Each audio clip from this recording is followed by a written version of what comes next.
And this is how I'm trying to condense 19 years into 20 minutes. It's going to be quite hard. I very much thank Bhuvan for the invitation, and to all of you for being here to listen to what I've got to say. At the end of the day, what I've achieved, I didn't sort of set out to achieve, if you like. You know, the first walk I did just came about. But then it was about 2 or 3 years after that that I decided to then continue on from where I'd finished the first walk. Now, Bhuvan's done a very good introduction to my background. Back in the UK, that event I ran around the whole of the county of Oxfordshire was a real big challenge. I've always organised many different events, and I like the ones that are more challenging. And I'll be mentioning at the end one called Waterline Challenge, which we're going to run here in Australia, which will engage the whole of Australia in a major fundraising event over a weekend. But you know, I started off as a scout at 6 years of age. I went through scouting. I got a Queen Scout Award, and I was also actively involved in setting up a service crew in Oxfordshire, which was made up of ex-scouts and guides. That's the first one of its kind in the UK. So I actually initiated it.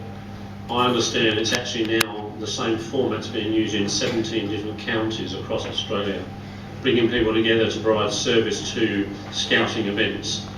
So people that don't want to become leaders can actually contribute X number of weekends a year and be on hand to help at different events, which is absolutely fantastic. I've always had a background in IT. When I came over in '86, I got involved in a startup, but I've done a lot of project management, a lot of consulting work. So I do that in between running the various different awards programs that we run through Consensus. And we now run 6, and on Monday night this week, 2 days ago, we had the IT Writers Awards and the IT Professional Awards. And Paul Fletcher, who hopefully will be here later this evening, actually came and presented our awards on Monday night, which is absolutely fantastic. I've presented to this audience before, about 18 months ago, two years ago probably. That was my first book. I co-authored that with a guy called Alan Manley, called 115. And if you want to take a look, it's actually on my website called 115, the numbers 115, the book, 115thebook.com. Talks about 11 years of litigation between against us defending against a litigant over many years, and over 200 court appearances. So it's been a real challenge. But we just want to document that in front of people to understand what we're doing. This one is all mine, so it's talked about me and my journey. And it's been quite interesting because each walk I do is different. I get out the big maps, being a good scout, you know, they're big topographical maps. I've got a great library, I've got every single map along the coast of New South Wales. And from that I can work out, you know, if I get onto a beach, can I get off the beach at the other end? Can I get around the headland, across the rocks at low tide or high tide? I've got to make all those decisions and actually make the timing right. As Bhuvan says, I've had many lists from different people. So the speed that I walk and my estimation of time of arrival at different places has to be fairly accurate. Because you can't expect people, particularly on weekdays, when they're obviously weekends they're running the beaches, but not during the week, to actually come out in their rubber ducky from the surf club and take me across and me to be late. Okay? So that I have to work all that out and do that and be very accurate. The walks I've done is about 1,700 kilometres all up. That's been 10 large walks, and there's been two one-day walks, which have filled in the gaps around Sydney. Because I did from Manly to Broken Bay in one day, that's 36 k's, but when I did the one from Broken Bay on the other side from Palm Beach up to Newcastle, well, that's the next one, so then further up. At the end of the day, I've done this basically to put back. As a kid, 1.5, I was diagnosed with a cancer in my hip, and I was in hospital for 9 months, very rare cancer, childhood cancer. They cut out as much as they could, and I had heaps of radiotherapy. It reoccurred in my left shoulder blade when I was 6, and my right shoulder blade when I was 10. So I've been a survivor several times, and I'll talk further about some of the issues I've had to fight against, if you like, during the journey that I've had over the last 19 years. As Bhuvan says, I'm the first person, I believe, and I think I know that by now because I've spoken to a lot of people about what I've done over the years, to actually walk the coast as close to the water's edge as possible. Because the people that typically walk around Australia are on highway number 1, yeah, and they've got a support team. I'm by myself. I'm carrying my gear, typically a fairly large pack, 30 kilos, and I'm staying at pubs or clubs or whoever can put me up. And when I can't, then I'm putting the tent up and carrying on the next day. I have had support from my partners along the way. They come and meet me in different places, and there's some few incidents and things that have happened that I'll be mentioning as well. But how did it all start? Well, I was being a good scout 19 years ago. It was a Friday. I went along to the Dawn Parade in Drummoyne. There's a little cenotaph there. And yeah, sure enough, you then parade down to the RSL and you have a few beers, and usual thing, by 9 o'clock you've probably already had 3 or 4 schooners, and then you go on to a barbecue somewhere or whatever. I thought, no, it's a long weekend. And I've recently split up from my first wife, and I thought, no, I want to go for a long walk. So I had 2 beers and said to everybody, see guys, I'm out of here. They're going, where are you off to then? They said, I'm walking down to Wollongong. What? Walking down to Wollongong? So I had my backpack all ready to go at home, and that's what I did. And I walked down through the suburbs down to Cronulla. I got the ferry over into the National Park at Bundeena, then all the way down the coastal track there, which is beautiful, all through the National Park. Camped in Bulli that night. Sorry, it's my first night in the National Park, a place called Burning Palms. There's a little campsite there. And that's one of the incidents I talk about is that night I put my tent down on, because the campsite is not a campsite, it's just little bits of area that have been cleared and flattened, and you can put a tent up here, and then it's rocky, and then it's right on the water's edge, and it's fairly cliffy. I put my tent down there and went to sleep fairly early because I had a long day. And the sun comes up fairly early across the water, and I've got my head that way back to the sun. And as I'm waking up, I'm noticing that, oh yeah, there's some flies on the roof of the tent.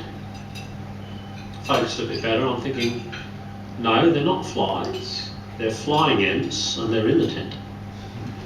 What do I do? And I look further down the tent, and there's a lot of them. I reckon there would be at least 100 of them. And what I've done that night is actually put the tent down on an ant's nest. Yeah? Now I go with a roll, you know, one of those rolls that rolls out, so it gives me a bit of cushioning. They've actually eaten through that. Yeah? They've eaten through the actual ground sheet itself and come through as well, and actually come in underneath. So I'm out of there pretty damn quick. I actually nearly fell down, and I kicked one of my boots as I went, which is in the little, you know, in the tent. So that was one thing that happened. And when I get down to Wollongong, this is actually as you come on North Beach. Yeah? There's, most of you might know, there's a place called Lagoon Restaurant. And there is a lagoon there, and it runs out across the beach. Sometimes it's flowing, sometimes it's not. And this is on Sunday, just before lunch. So it's taken me 2.5 days to get down there. It was the second night I camped in Bulli, at the caravan park there. And I thought, oh yeah, easy to get across this little creek. And as I sort of took a little step back, there's lots of people around, holiday makers, lots of kids on the beach. And as I took off, I slipped, because there's rocks underneath. And I went way over, right down on my heavy pack on my back. It's still one of those instances you think, I wish I wasn't here. Because everyone's just sort of looking at you going, wow, you know. But a few people came over and said, you know, you're okay and everything else like that. So I dusted myself off and put my head down and walked out of there fairly quick. Went back and had a lunch at one of the pubs near the railway station and went home. I didn't do anything for about 3 years after that. But my new wife was from Wollongong, and I told her all about what I'd done, and she actually encouraged me to do the next one. And that one, first one, I didn't get sponsored, but this second one was absolutely fantastic. I was working at St George Bank at the time. They were a major sponsor, got great coverage through and support from their branches. A lot of their staff came out. I raised, I think, just in that one walk around about $8,000 out of the 40 overall, so it's one of the big ones. And I got a civic award from Wollongong Council as well, and presented a cheque at one of the cancer councils, let's go into the cancer council, golf days as well. So I had the privilege to go along and present one of those big cheques which the bank made up for me, which was great. I really enjoyed it. So the next one, from Wollongong down to Jervis Bay, so that was even longer, and fairly, it's quite interesting. One of the major incidents there, you might know, before you get to Ulladulla, there's a little place called Narrawalling. There's a creek there, and it's a big sort of open lake that then channels out through a very narrow neck into the sea. And there's a guy that rents out canoes. So Ricky and I had gone down there beforehand and spoken to the guy about borrowing one of his canoes. And Ricky went ahead and actually came across in the canoe to pick me up. It was a really wet, horrible day, and when I got there, what actually ended up was that there's Ricky with a paddle and no canoe. And she's drenched. And she's shivering and everything. I'm thinking, oh no, what's happened? Because there's so much, because it's very deep there, where she got the last bit, and a big stream, she couldn't control the big heavy canoe. It flipped over, it hit her on the shoulder. Yeah, lucky it didn't hit her on the head. Bang on the shoulder, and threw her back into the water, and the canoe went out to sea. Stranded. It took us 15 minutes to get any, it's probably about 300 metres away, just to get some attention from across the other side that help was stranded. And eventually the owner came over and is obviously very disappointed, he's lost his canoe. So I actually had to sign a cheque, I didn't have any other way of paying him, $300 I think it was. And anyway, when we got to the RSL, we were going for lunch, he actually called me, he said, well, we found it. Fantastic. But the whole walk's been a whole range of different incidents like that. So I said I'd talk about other, I guess, challenges I've had along the way. In 2002, I was diagnosed with deep vein thrombosis in my right leg, very, very painful. It's also the first year I had gout, and I've continued to have gout since. Last year I was in RPA for 11 days just because of my gout, which is unheard of. And I had 3 different specialists come and see me. And I actually know a lot about gout now, though I didn't know before. So that might be my third book. 2004, I was diagnosed with sleep apnea, so I have to wear a sleeping mask every night. In 2005, my hearing went down on this side very quickly. And I actually had a tumour on my acoustic nerve, an acoustic neuroma. So it's growing along the nerve, it's killing the nerve. And the only way of getting rid of it is to actually snip and actually take the whole thing out. So I actually have no connection, I'm totally deaf on my left ear. So I had that to, as another challenge. I had a diving incident as well in Nelson Bay in 2009. It was a deep dive, and the apparatus was actually leaking slightly, so I was actually breathing in water. And my lungs, I had to go to hospital. They took me, transferred me to Newcastle Hospital and Hunter Hospital. And the x-rays showed that I actually had 50% of my lungs were full of water. So obviously the body recovered from that, which is great. And in 2011, just before I did my Byron to Moreton Bay, way up north, on the 3rd of February, 2 days before my birthday, I actually was hit by a golf ball, just here, straight off the tee, right there.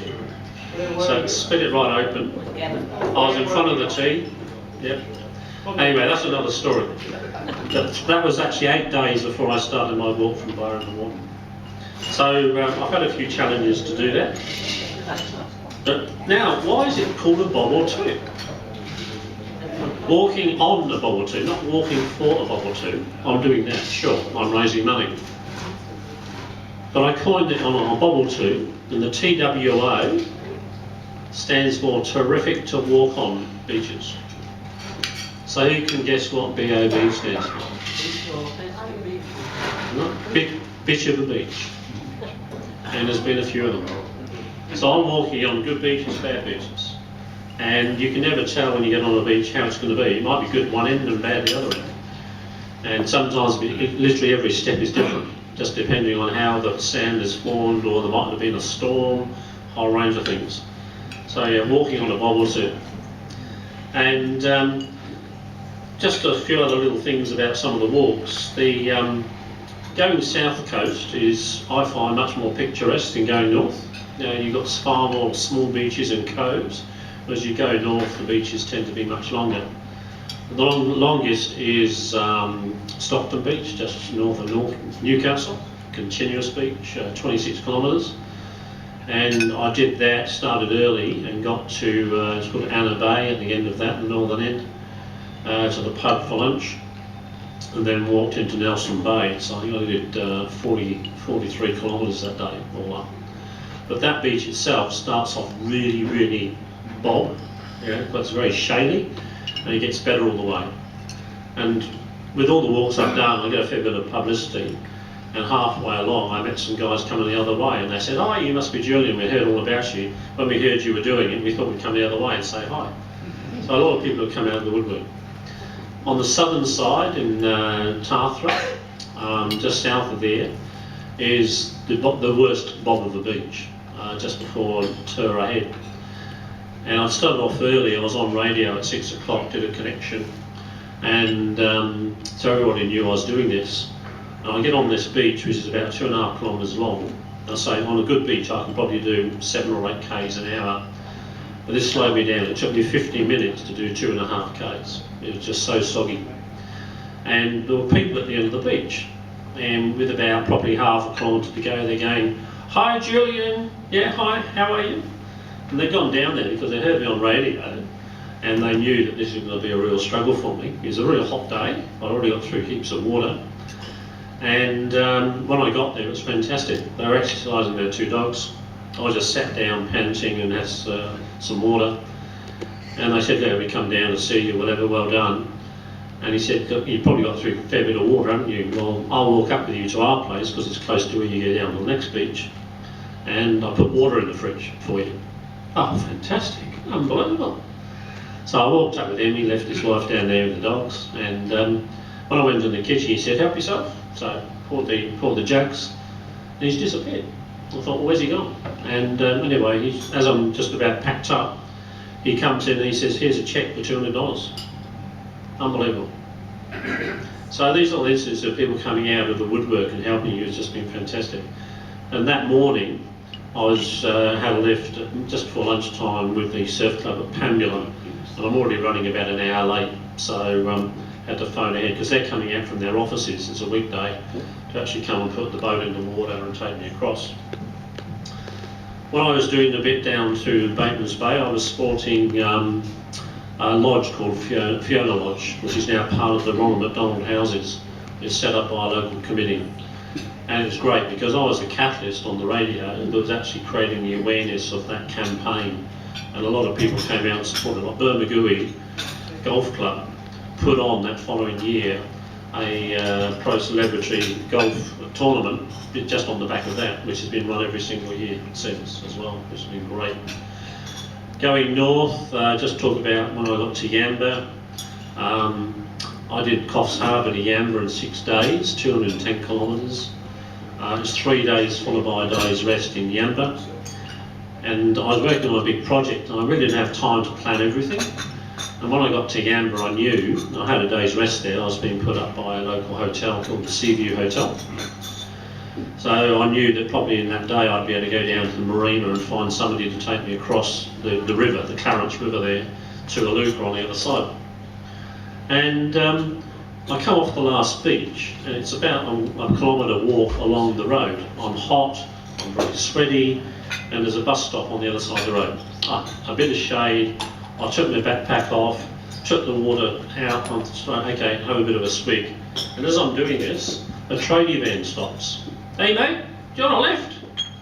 I was like, "Where? Fantastic." You know, I've been slogging it. I've done about 36 k's that day already. And they just said, "Yeah, stick your gear in the bag, put top of all the paint kits, paint tins and all that sort of stuff." And they shuffled up. Brad the driver, Ledger the dog, and Bob. So there's all of us up front. Off we go. So where are you going? I'm going to the Seaview Hotel. That's where we're going, it's our local. So literally within 10 minutes of me walking off the beach, here we are at the bar, sharing a couple of beers, and my favourite beer is Coopers, and they're Coopers drinkers as well. And I'm talking to them about, you know, the walks and everything else like that. And I said, look, tomorrow I'm going to go down to the marina and see if I can get a lift across the water. I said, look, we've got a tinny, we'll take you over. Bang, bang, bang. Just amazing the things that have happened that come out of the woodwork. They also came to Byron Bay and met me at the head, you know, where the lighthouse is, the most eastern part of New South Wales. And they met me there, and we walked into town together, which was great. And there was a reception there that night at the Beach Hotel with the men involved, and we did a big fundraiser there as well, which they came and helped with. So, in essence, you know, my journey's been, you know, over a number of years. A lot of it's been a bit of a challenge because of all the incidents I've had into my health as well. The foreword to the book is written by Charlie Lim, who's ex-Major, and he's in the upper house of New South Wales Parliament. And he talks about my journey as being that challenge, and he likens it to you know, somebody who is never put down, they always get back up and everything else like that. He uses some very eloquent words to do that. It's being launched as an e-book, and launched, as Blumen says, on the 2nd of May, that's the date, 2nd of May at Parliament House by Minister George Souris. So I'm getting support from Destination New South Wales, which is great, the department, and they'll have a lot of their media people there as well. And what I've done, because of their involvement, I've actually rewritten large parts of the book to include it more of a guide. So it's actually talking about when I get to places, even their Aboriginal name, and a lot about the places and places to visit as well. So it's become also a guide to the coast, not just a guide, all about my walks as well. So I'll finish there, I know I'm on time. So thank you very much for your attention and the opportunity. I appreciate it. Thank you.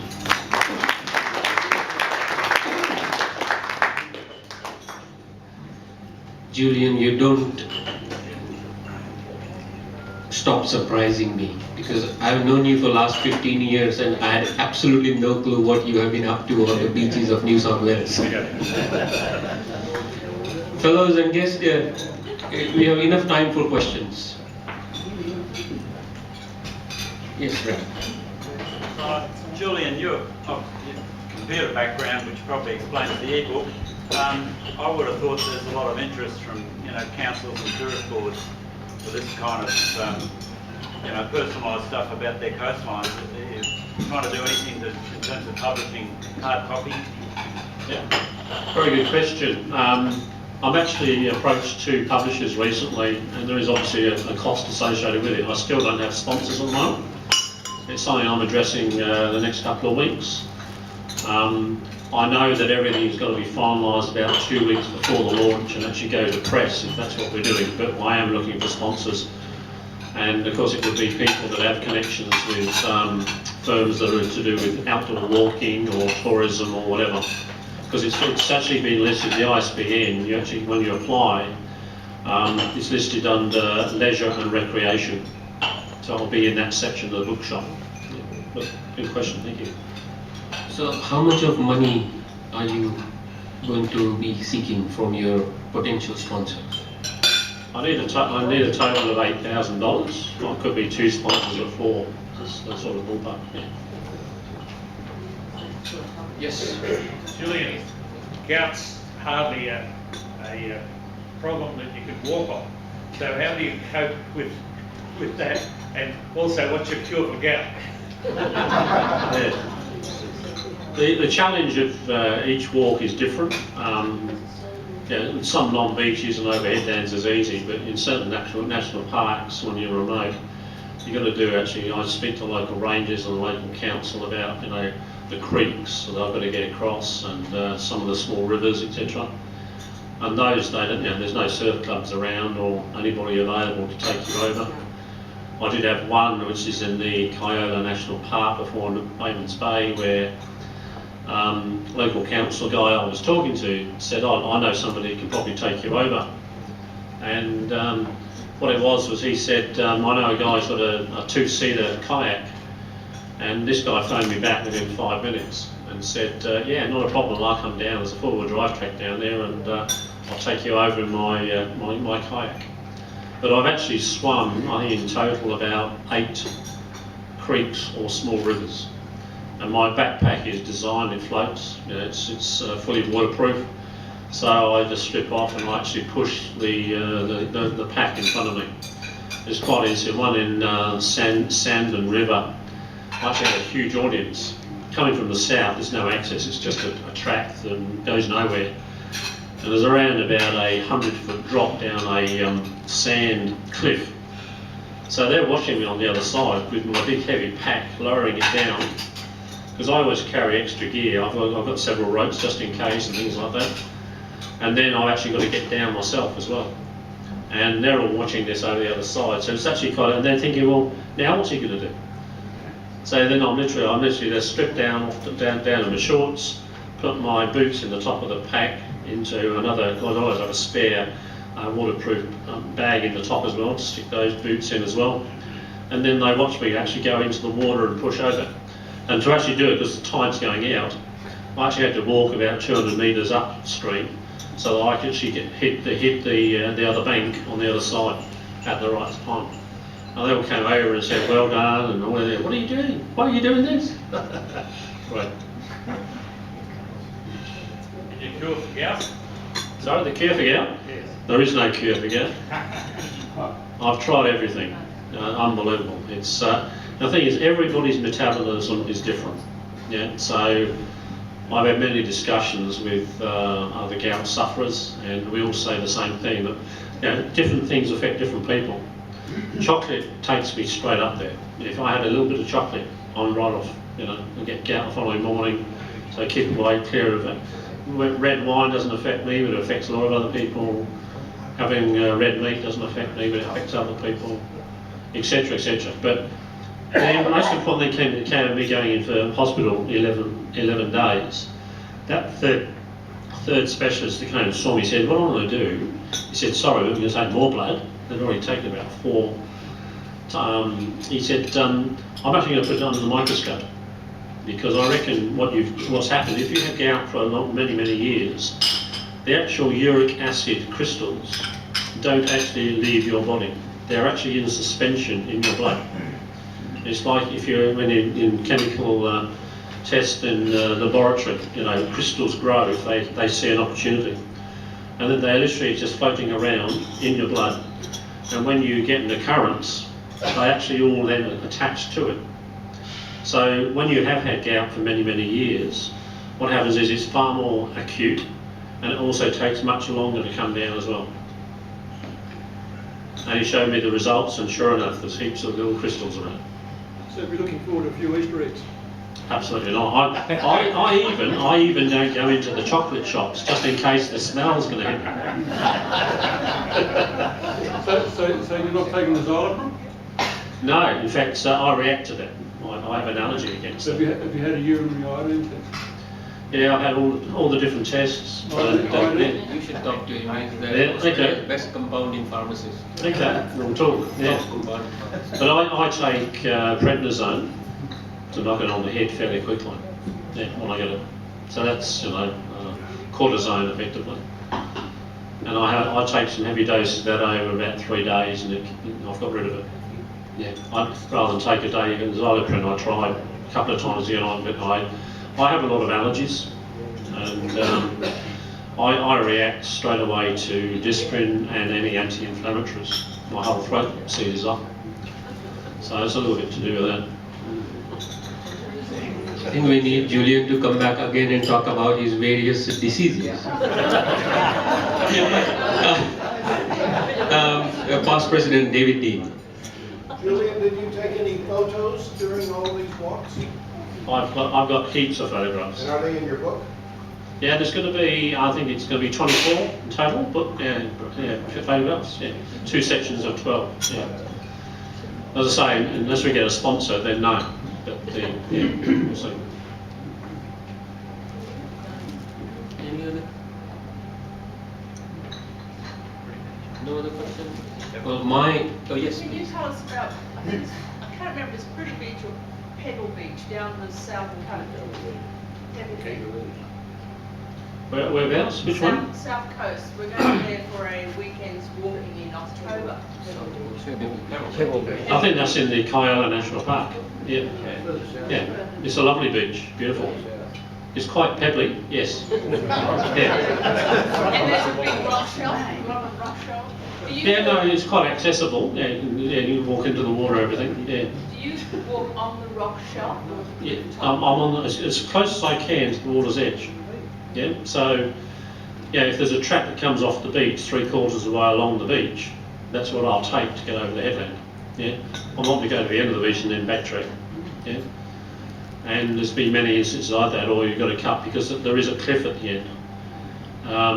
Swansea Beach near Newcastle is a fantastic beach, really lovely beach, about 8 kilometres. And it's a real red colour because that's at the end of it, going north, there's red rock. And obviously that's what creates the red sand there as well. And you get to the end there, but you can't go around the water's edge. You literally got to go all the way up around, up and up way over the top to get down the next beach. So each one's planned differently. So Mari, it's effectively not a bob, but a tube. Yeah. My final question, Julian, is how much of technology have you used in your walks, including GPS navigation and a few related things? Last couple of walks I've been using, it's called Spot Navigator. And the Spot Navigator, and I highly recommend anybody that's going bush walking to take one because it's sending a link to satellites every 20 minutes so you can actually track somebody via the internet. Don't know where they are, but it's also got a panic button on it as well. So anybody lost in, for example, the Blue Mountains for 6 days or whatever, that would never happen because you just hit the panic button and people would actually come and rescue you. So only really the last couple, but I've carried on the last 2, and so people have observed my progress and whatever. Yeah. All right, if no other questions, may I invite the future president of this club, Rob Walker, to cast the word of thanks. The United States, perhaps. I'm trying. Well, let's start with this club. Welcome, Rob. Look, I reckon most of us here, at some stage,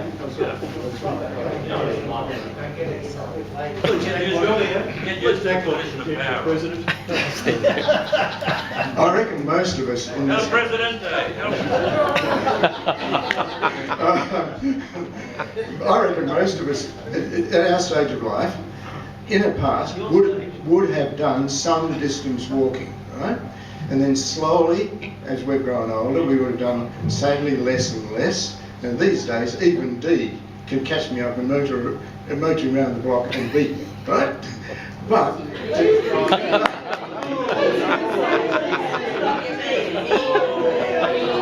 beat me at walking, not a stick. At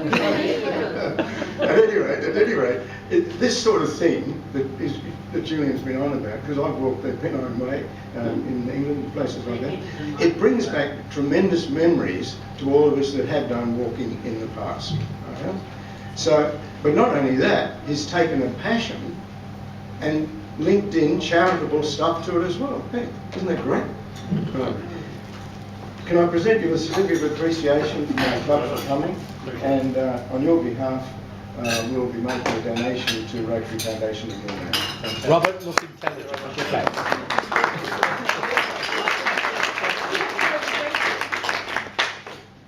Thanks, Julian. Right, thank you.